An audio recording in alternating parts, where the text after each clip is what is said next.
TRS నుంచి గెలుపొంది కాంగ్రెస్ లోకి ఫిరాయించిన ఎమ్మెల్యేల విచారణ తుది దశకు చేరుకుంది. అయితే 8 మంది ఎమ్మెల్యేల విచారణ ఇవాల్టితో ముగియనుంది. ఇవాళ బాన్సువాడ ఎమ్మెల్యే పోచారం శ్రీనివాస్ రెడ్డి అలాగే శేరిలింగంపల్లి ఎమ్మెల్యే అరకేపూడి గాంధీ న్యాయవాదుల క్రాస్ ఎగ్జామినేషన్ ను ఎదుర్కొనున్నారు.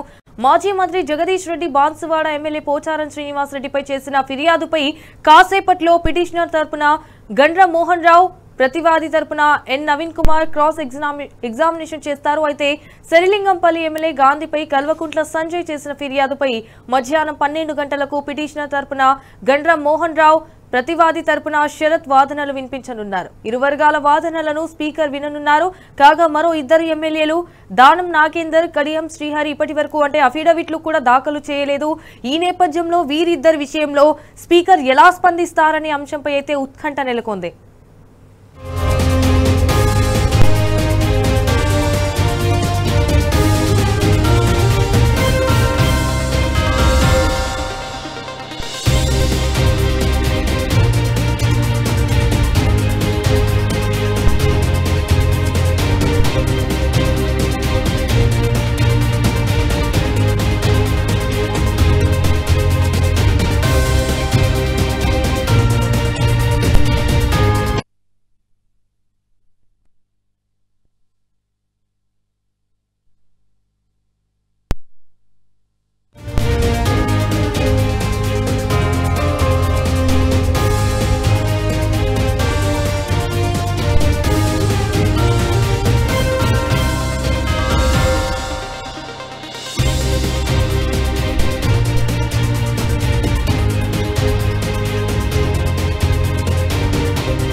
రైట్, ఇక ఇదే విషయానికి సంబంధించి మరిన్ని డీటెయిల్స్ మా ప్రతినిధి ప్రదీప్ లైవ్ ద్వారా అందించడానికి అయితే సిద్ధంగా ఉన్నారు. రైట్ ప్రదీప్, చెప్పండి. ఇటు ఫిరాయింపు ఎమ్మెల్యేల విచారణ అయితే జరుగుతుంది. సో మరి క్రాస్ ఎగ్జామినేషన్ ఎప్పటి వరకు జరిగే అవకాశం ఉంది? దీనికి సంబంధించిన అప్డేట్స్ ఏంటి?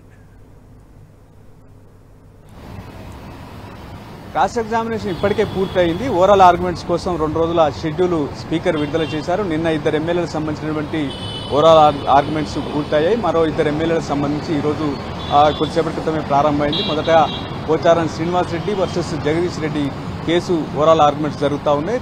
దీని తర్వాత మరొక ఎమ్మెల్యే అరకేపూడి గాంధీ వర్సెస్ కల్వకుంట్ల సంజయ్కి సంబంధించినటువంటి ఓవరాల్ ఆర్గ్యుమెంట్స్ జరగనున్నాయి. ఇప్పటికే మొత్తం 6 ఎమ్మెల్యేలకు సంబంధించినటువంటి ఓవరాల్ ఆర్గ్యుమెంట్స్ పూర్తయ్యాయి. ఈ రోజుతో 2 ఎమ్మెల్యేల ఓవరాల్ ఆర్గ్యుమెంట్స్ పూర్తయితే మొత్తం 8 మందికి సంబంధించినటువంటి విచారణ పూర్తవుతుంది. ఏదైతే తీర్పు అయితే రిజర్వ్లో ఉన్నటువంటి పరిస్థితి. తీర్పు ఎప్పుడు వెలువరుస్తారనేది చూడాల్సిన పరిస్థితి. మరొక 2 ఎమ్మెల్యేలకు సంబంధించి స్టేషన్ గన్పూర్ ఎమ్మెల్యే కడియం శ్రీహరి, అదేవిధంగా ఖైరతాబాద్ ఎమ్మెల్యే దానం నాగేందర్కు సంబంధించినటువంటి ఏదైతే కేసులు పెండింగ్లో ఉన్నాయి. ఈ 2 ఎమ్మెల్యేలు స్పీకర్ ఇచ్చినటువంటి నోటీసులకైతే రిప్లై ఇవ్వలేదు. వారికి సంబంధించి ఈ విచారణ పూర్తయిన తర్వాత ఆ 2కి సంబంధించి స్పీకర్ అయితే నోటీసులు సర్వ్ చేస్తారా లేదా ఎటువంటి చర్యలు తీసుకుంటారు అనే దానికి సంబంధించి చూడాల్సిన పరిస్థితి ఉంది. ఎందుకంటే వాళ్ళు ఇప్పటివరకు రిప్లై ఇవ్వలేదు. అయితే వారి రిప్లై ఇచ్చిన తర్వాతనే విచారణ ఉంటుంది.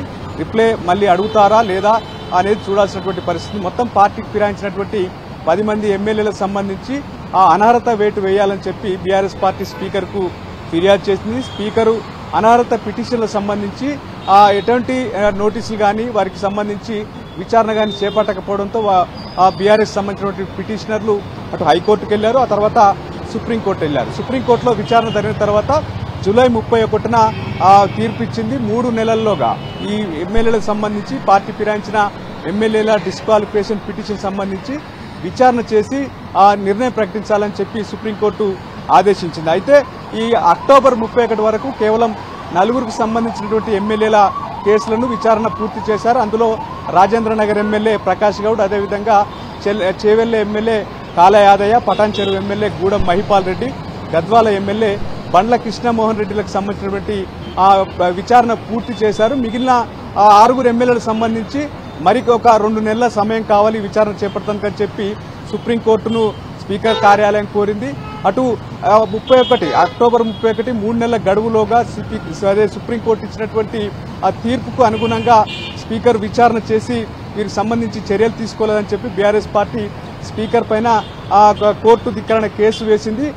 సోమవారం రోజు ఈ కోర్టు ధిక్కరణకు సంబంధించినటువంటి కేసు. మరోవైపు ఏదైతే 2 నెలల గడువు స్పీకర్ అయితే కోరారో దానికి సంబంధించినటువంటి విచారణ జరిగింది. సుప్రీంకోర్టు తీవ్ర స్థాయిలో ఆగ్రహం వ్యక్తం చేసింది. సుప్రీంకోర్టు ఇచ్చినటువంటి గడువులోగా ఎందుకు విచారణ చేయలేదని చెప్పి చెప్తూనే కోర్టు ధిక్కరణ నోటీసులు కూడా స్పీకర్కు జారీ చేసింది. ఈ నేపథ్యంలో మిగిలిన ఎమ్మెల్యేలకు సంబంధించినటువంటి విచారణ అయితే వేగవంతం చేశారు. అదే రోజు 4 ఎమ్మెల్యేలకు సంబంధించినటువంటి ఓవరాల్ ఆర్గ్యుమెంట్స్ కోసం షెడ్యూల్ విడుదల చేశారు. నిన్న 2 ఎమ్మెల్యేలకు సంబంధించినటువంటి విచారణ జరిగింది. తెల్లం వెంకట్రావు వర్సెస్ వివేకానంద గౌడకు సంబంధించినటువంటి కేసు, మరోవైపు డాక్టర్ సంజయ్ వర్సెస్ జగదీష్ రెడ్డికి సంబంధించినటువంటి ఓవరాల్ ఆర్గ్యుమెంట్స్ పూర్తయ్యాయి. ఈ రోజు 2 ఎమ్మెల్యేలు Pocharam Srinivas Reddy versus Jagadish Reddy, Arikapudi Gandhi versus Kalvakuntla Sanjay case అయితే ఓవరాల్ ఆర్గ్యుమెంట్స్ జరుగుతాయి. మొత్తం 8 మందికి సంబంధించినటువంటి విచారణ అయితే పూర్తవుతుంది.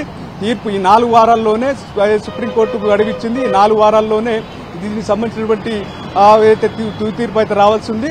ఇంకా 2 ఎమ్మెల్యేలకు సంబంధించి ఒక చర్చ జరుగుతూ ఉంది. అదైతే వారి నుంచి పార్టీ ఫిరాయింపుల సంబంధించి వారితో ముందుగానే రాజీనామా చేయించి ఉప ఎన్నికలకు వెళ్తారన్నటువంటి చర్చ జరుగుతూ ఉంది. అయితే దానం నాగేందర్ ఈ రోజే ఢిల్లీ వెళ్లి ఉన్నారు. అటు పార్టీ అధిష్టానాన్ని కలుస్తారన్నటువంటి చర్చ ఉంది.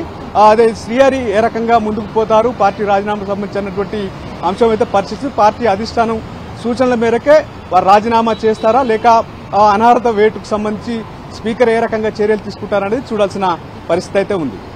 All right Pradeep, thank you for the live updates.